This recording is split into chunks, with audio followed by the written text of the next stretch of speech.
Hello, Dr. Brandon Vaughn, that tie-dye guy, coming to you today with a series about how to make goals for yourself in your life. I want to give you a framework that I got from Michael Hyatt about how to make goals that really make a difference.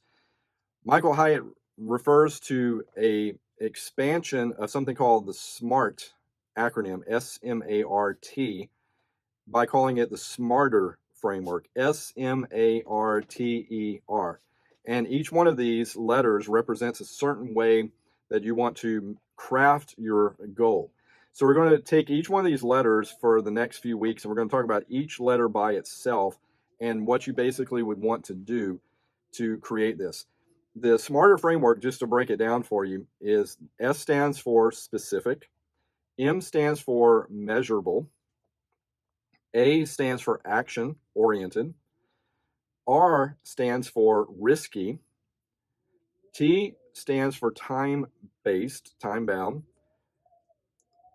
The sixth letter E stands for exciting. And then the seventh letter, the last R, is relevant. So you have specific, you have measurable, you have action oriented, you have risky, you have time based, you have exciting, and then you have relevant. So today, let's talk about specific. Basically, what you're doing when you write a goal is you want to clearly define what it is that you want to achieve, and you want to avoid vague or general statements. You want to pinpoint exactly what it is that you want to do. And if you do this, you will have a goal that starts getting a lot of the other letters. You'll notice that there's some overlap between these as you go through them. But let's talk about some specific ways in which you can do this. I want to give you some examples of this and see if it actually helps you see how to do this specifically. So let's say that you have a goal where you want to be healthier. You want to lose some weight. So what would be a non-specific goal? Remember, non-specific means that it's vague, and that is, I want to lose weight. I want to be healthier. Well, what do you mean by that specifically?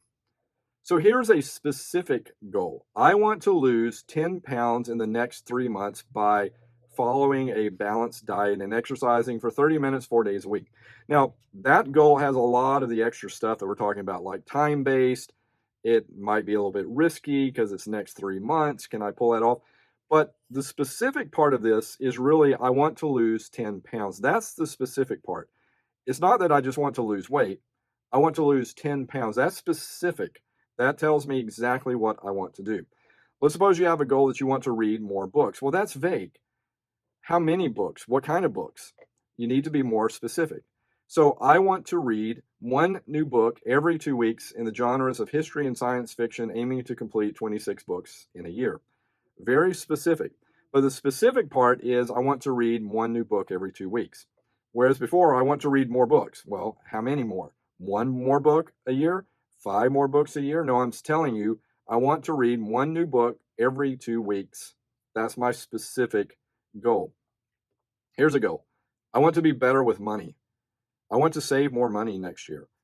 Okay, what does that mean? You need to be more specific. I want to save $200 each month.